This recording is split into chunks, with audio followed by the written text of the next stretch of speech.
Class 7। आज हम पाठ 5 माँ कह एक कहानी कविता पढ़ेंगे, जिसके कवि हैं मैथिली शरण गुप्त। आइए मैथिली शरण गुप्त के बारे में कुछ जानकारी लेते हैं।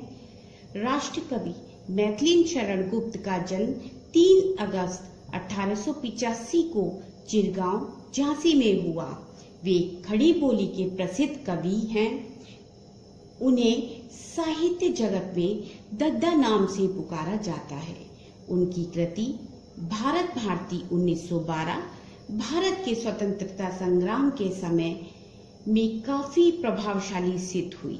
इसलिए महात्मा गांधी ने उन्हें राष्ट्र कवि की उपाधि दी। इनकी मृत्यु 12 दिसंबर 1964 में हुई।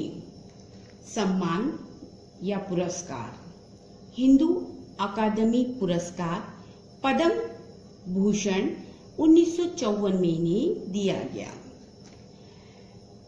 भाषा ब्रज भाषा एवं खड़ी बोली में इन्होंने अनेक सुप्रसिद्ध रचनाएं लिखी, जैसे पंचवटी, जयद्रथ वध, यशोधरा इनकी सफल रचनाएं थीं। 12 वर्ष की अवस्था में इन्होंने कनकलता नाम की एक कविता लिखी, जिसकी भाषा ब्रज भाषा थी। अब हम देखते हैं पाठ 5 की कविता माँ कह एक कहानी। ये जो कहानी है ये गौतम बुद्ध के पुत्र राहुल और उनकी पत्नी यशोधरा के बीच का संवाद है, जिसे मैथिली शरण गुप्त ने कविता के रूप में प्रस्तुत किया गया है।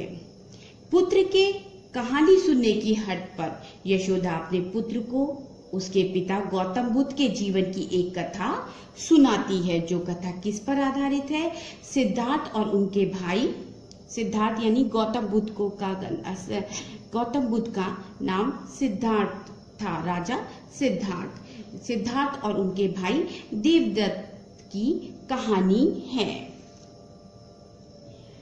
माँ के एक कहानी। बेटा समझ लिया क्या तूने मुझको अपनी नानी? कहती है मुझे यह चेटी, तू है मेरी नानी की बेटी। कह माँ कह लेटी ही लेटी, राजा था या रानी। माँ कह एक कहानी।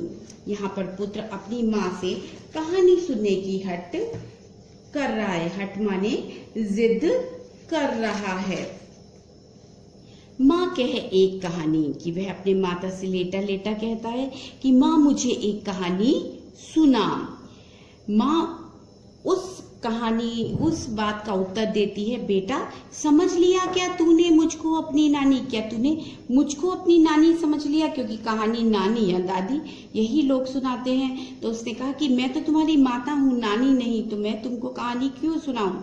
कहती है मुझसे यह चेटी माने दासी, कि मुझे दासी ने बताया है तू मेरी नानी की बेटी, कि तू मेरी जो नानी है उनकी बेटी है, इसीलिए कहानी तुम ही सुनाओगी। कह माँ कह लेटी ही लेटी, राजा था या रानी, कि तू चाहे राजा की कहानी सुना या रानी की कहानी सुना, पर मुझे कहानी सुना। तो माँ उत्तर देती है, तू है हटी मानधन मेरा, सुन उपवन में बड़े सवेरे, तात भ्रमण करते थे तेरे, जहां सुर भी मन मानी। ठीक, तो आगे वो बोलते हैं अपने पुत्र से कि तू है हटी मानधन मेरा। वो कहती हैं, हे पुत्र तुम बहुत ही हटी हो, तुम मेरे सबसे श्रेष्ठ धन हो, तू मेरा सबसे बड़ा धन है, लेकिन तू बहुत ही हटी है। लो मैं अब तुम्हें कहानी सुनाती हूँ। सुन उपवन में बड़े सवेरे, यहाँ पर वो किसका जिक्र करती हैं? गौतम बुद्ध का जिक्र करती हैं कि सुन उपवन माने बगीचे में प्रातः काल, बहुत सवेरे प्रातः काल तात भ्रमण करते थे तेरे, और तेरे पिता वहां पर घूम रहे थे। एक उपवन में प्रातः काल तुम्हारे पिता भ्रमण कर रहे थे, जहां सुर भी मनमानी, और जहां पर फूलों की सुगंध चारों ओर फैल रही थी। जहां सुर भी मनमानी, हाँ माँ यही कहानी। तभी वो जो पुत्र होता है वो उत्साहित हो जाता है अपने पिता की कहानी सुनने के लिए। तो वो अपनी माँ से जब सुनता है कि मेरे पिता सवेरे सवेरे उपवन में घूम रहे थे, तो वो अपनी माँ से कहता है, जहाँ सुरभि मनमानी, जहाँ चारों ओर सुगंधी, हाँ हाँ माँ, मुझे यही कहानी तुम सुनाओ। वर्ण वर्ण के फूल खिले थे, झिलमिल कर हिम बिंदु झिले थे, हल्के झोंके हिले मिले थे, लहराता था पानी। कि वर्ण वर्ण यानी विभिन्न प्रकार के भांति भांति के फूल खिले हुए थे उस उपवन में, झिलमिल कर हिम हिंदू झिले थे, और ओस की बूंदे, जो ओस की पानी की बूंदे हैं, वो उन फूलों की पंखुड़ियों पर रुकी हुई थीं। हल्के झोंके हिले मिले थे, और जब हवा की ठंडी हवा के झोंके चल रहे थे, तो जो उस पंखुड़ी पर पानी की बूंदे पड़ी थी, लहराता था पानी। तो उस हवा के झोंके से उन पंखुड़ियों पे पड़ा हुआ पानी लहराता था, तो ऐसा प्रतीत होता था जैसे हिम के कण गिरे हुए हैं, या उन पंखुड़ियों पर हिम यानी बर्फ, छोटी छोटी बर्फ की बूंदे हैं। लहराता था पानी, हाँ हाँ यही कहानी बच्चे का या उनके पुत्र का, और जो उनके पुत्र था उसका नाम राहुल था और माता का नाम यशोधरा था।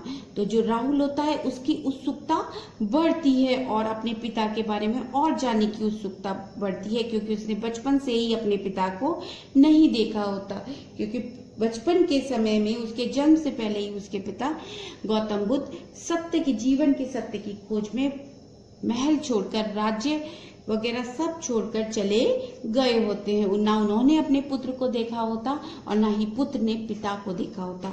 तो उसकी उत्सुकता और अधिक बढ़ती है और अपनी माँ से कहती है, लहराता था पानी, हाँ हाँ यही कहानी, हाँ माँ मुझे यही कहानी सुननी है। गाते थे खग कल कल स्वर से, सहसा एक हंस ऊपर से, गिरा निविद होकर खर शर से, हुई पक्ष की हानि, हुई पक्ष की हानि, करुणा भरी कहानी। आगे वो कहती हैं, गाते थे खग कल कल स्वर में, वो कहती हैं अपने बेटे की को आगे समझाते हुए, वो माता बोलती हैं कि चारों प्रातःकाल चारों दिशाओं में पक्षी कलरव कर रहे थे, यानी चिड़िया चहचहा रही थी। एक सहसा यानी अचानक, सहसा का यहाँ पर अर्थ हम लिखेंगे अचानक, अचानक एक हंस ऊपर से गिर जाता है, जिसके पंखों पर विद माने घाव, जिसके पंखों पर घाव होता है, शर माने तीर का घाव होता है, यानी किसी ने उस पर तीर चलाया होता है। हुई पक्ष की हानि यानी उसके जो पंख होते हैं उन पे तीर का घाव होता है। हुई पक्ष की हानि, करुणा भरी कहानी। और ये जो कहानी है ये किससे भरी हुई है? ये करुणा से भरी हुई है, दया से भरी हुई है। चौक उन्होंने उसे उठाया, यहाँ पे उन्होंने किसके लिए संबोधन किया गया है? गौतम बुद्ध यानी राहुल के पिता के लिए। चौक उन्होंने उसे उठाया, नया जन्म सा उसने पाया, इतने में आखेटक आया, लक्ष्य सिद्ध की मानी।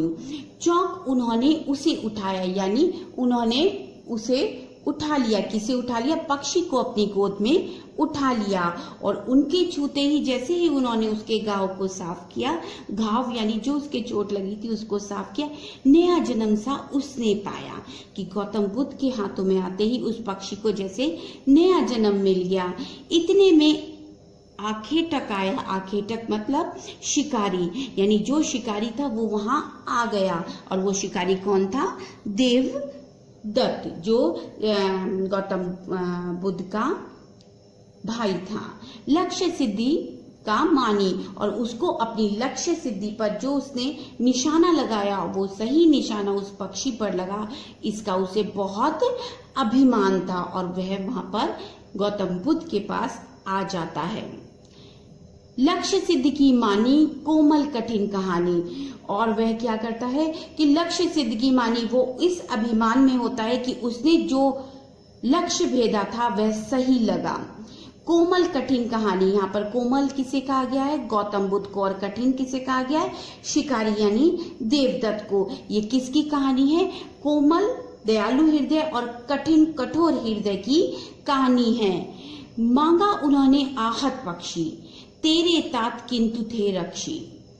तब उन्होंने जो था खगभक्षी, हट करने की ठानी। मांगा उन्होंने आहत पक्षी, कि जो शिकारी आया था, जो देवदत्त उनके पास आया था, उसने उस पक्षी को, जो आहत पक्षी था, जो घायल पक्षी था, आहत का मतलब घायल पक्षी था, उसे मांगा कि क्योंकि उस पक्षी को मैंने मारा है, ये पक्षी मेरा है। तेरे तात किंतु थे रक्षी, लेकिन तुम्हारे पिता ने उस पक्षी की रक्षा की थी। तब उसने जो था खगभक्षी, हट करने की ठानी, और जो इसने उस पक्षी को घायल किया, यानी देवदत्त हट करते हैं कि ये पक्षी पर उनका अधिकार है, और वह गौतम बुद्ध से उस पक्षी को मांगते हैं। हट करने की ठानी, अब बढ़ चली कहानी। दोनों लोग अपने अपने हट पर थे।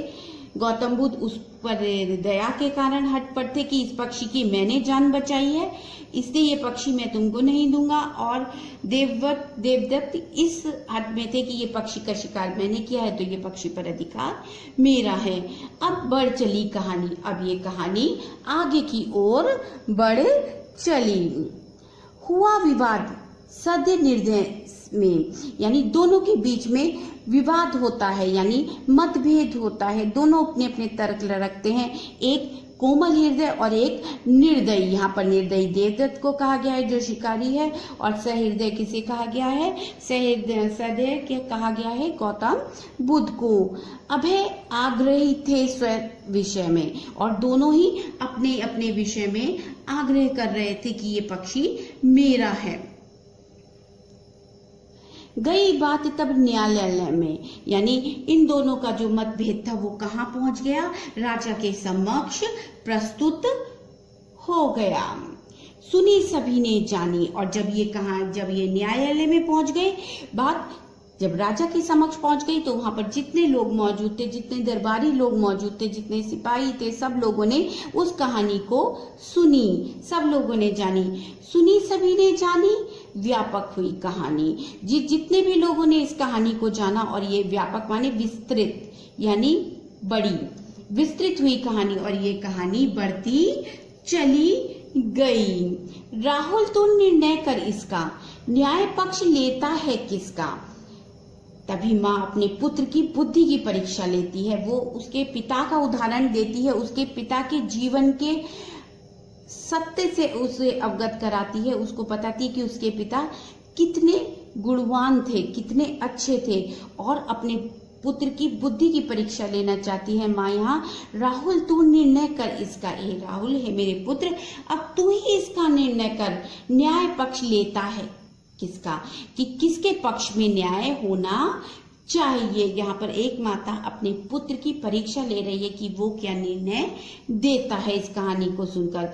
माँ मेरी क्या बानी, मैं सुन रहा कहानी। वो कहते हैं माँ मैं क्या इसके बारे में बोलूं, मैं क्या निर्णय दूं, मैं तो सिर्फ कहानी सुन रहा हूँ। जैसे एक छोटा बालक होता है, वो कहता है सिर्फ मेरे को तो कहानी सुननी है, मैं इसमें के बारे में क्या बताऊं। आगे देखिए, कोई निरपराध को मारे तो क्या अन्य उसे ना उबारे, रक्षक पर बक्षक को वारे, न्याय दया का दानी। अब माँ आगे कहती है अपने पुत्र को दया, करुणा और कठोरता में अंतर स्पष्ट कराती है कि इसका एक उद्देश्य हो सकता है, अपने पुत्र को माँ ये बताना चाहती है कि निर्जीव हत्या या हमें जीवों की हत्या नहीं करनी चाहिए। कोई निरपराध को मारे, कि उस पक्षी का क्या अपराध था जिसको देवदत्त ने मारा। कोई निरपराध को मारे, जिसका कोई अपराध नहीं, अगर कोई उसे मारता है तो क्या अन्य कोई, कि कोई और व्यक्ति क्या उसको नहीं बचा सकता। रक्षक पर भक्षक को वारे, कि रक्षक जो है वो बड़ा होता है, यानी रक्षा करने वाला भक्षक यानी मारने वाले से रक्षा करने वाला बड़ा होता है। न्याय दया का दानी, और यही न्याय है कि जो दया करता है वो सबसे बड़ा दानवीर होता है। न्याय दान का दानी, तूने गुनी कहानी। अब पुत्र माता की बात को, माता की शिक्षा को बहुत अच्छे से समझ जाता है, और पुत्र यहाँ पर राहुल कहते हैं न्याय दया का दानी, कि न्याय यही है कि जो दया कर रहा है पक्षी पर, या जो दयावान है वही सबसे बड़ा है। तो पुत्र आगे कहते हैं माँ तूने बहुत अच्छी कहानी गुनी है, यानी तूने बहुत अच्छी कहानी सुनाई है। यह कहानी